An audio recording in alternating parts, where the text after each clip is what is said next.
Deuteronomy 24 from the Net Bible. If a man marries a woman and she does not please him because he has found something offensive in her, then he may draw up a divorce document, give it to her and evict her from his house. When she has left him, she may go and become someone else's wife. If the second husband rejects her and then divorces her, gives her the papers and evicts her from his house, or if the second husband who marries her dies, her first husband who divorced her is not permitted to remarry her after she has become ritually impure, for that is offensive to the Lord. You must not bring guilt on the land which the Lord your God is giving you as an inheritance. When a man is newly married, he need not go into the army, nor be obligated in any way. He must be free to stay at home for a full year and bring joy to the wife he has married. One must not take either lower or upper millstones as security on a loan, for that is like taking a life itself as security. If a man is found kidnapping a person from among his fellow Israelites and regards him as mere property and sells him, that kidnapper must die.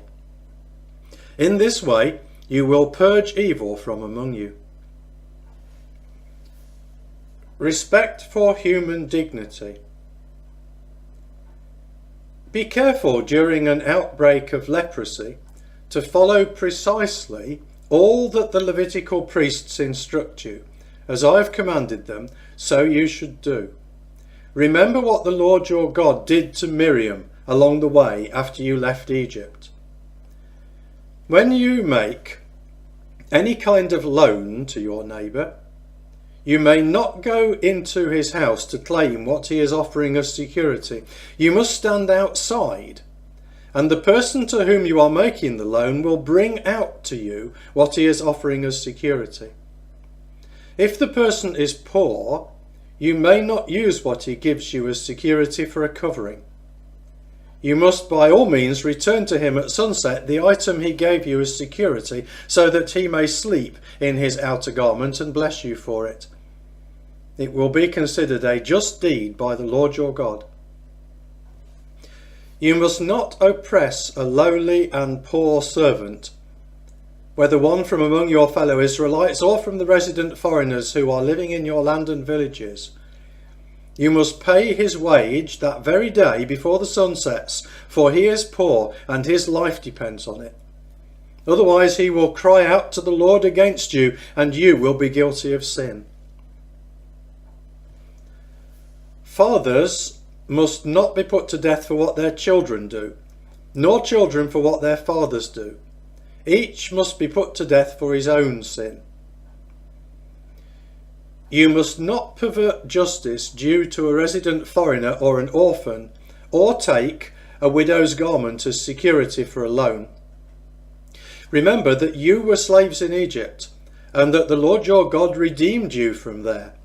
Therefore, I am commanding you to do all this. Whenever you reap your harvest in your field and leave some unraked grain there, you must not return to get it. It should go to the resident foreigner, orphan and widow, so that the Lord your God may bless all the work you do.